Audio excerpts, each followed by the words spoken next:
గురుభ్యో నమః. జ్యోతిష శాస్త్రంలో శని గ్రహానికి చాలా ముఖ్యమైన స్థానం ఉంది. శనిని న్యాయ దేవతగా చెబుతారు. శని క్రమశిక్షణకు, ఓర్పుకు మారుపేరు. కష్టపడి పనిచేసే వారిపైన ఎప్పుడూ శని కటాక్షం ఉంటుంది. అయితే మరో 10 రోజుల్లో శని ప్రత్యక్ష మార్గంలో సంచరించబోతున్నాడు. నిదానంగా ప్రయాణం చేసే గ్రహమైన శని గ్రహం ప్రత్యక్ష సంచారం కొన్ని రాశుల వారికి అదృష్టాన్ని తీసుకురాబోతుంది. కర్మదాతగా పిలువబడే శనిదేవుడు తిరోగమన సంచారం నుంచి ప్రత్యక్ష మార్గంలో ప్రయాణించడం నవంబర్ 15వ తేదీన ప్రారంభమవుతుంది.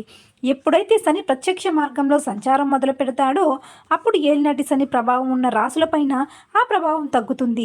ముఖ్యంగా కార్తీక మాసంలో 3 రాశుల వారికి శని ప్రత్యక్ష సంచారం లాభాలను కలిగిస్తుంది. కుంభరాశి. శని ప్రత్యక్ష సంచారం వలన కుంభరాశి వారికి మేలు జరుగుతుంది. నవంబర్ 15వ తేదీ నుండి కుంభరాశి వారి అదృష్టం ప్రకాశిస్తుంది. కుంభరాశి వారి అనారోగ్య సమస్యలు తగ్గిపోతాయి. ఆస్తులకు సంబంధించిన వివాదాలు పరిష్కారం అవుతాయి. ఈ సమయంలో అన్ని విధాలుగా వీరికి ప్రయోజనాలు చేకూరుతాయి. నవంబర్ 15 తర్వాత వీరికి మంచి రోజులు ప్రారంభమవుతాయి. ఇక మకర రాశి. శని ప్రత్యక్ష సంచారం మకర రాశి జాతకులకు మరో 10 రోజుల్లో అదృష్టం ఇవ్వబోతుంది. మకర రాశి జాతకులు ఆదాయపరంగా మంచి లాభాలను పొందుతారు.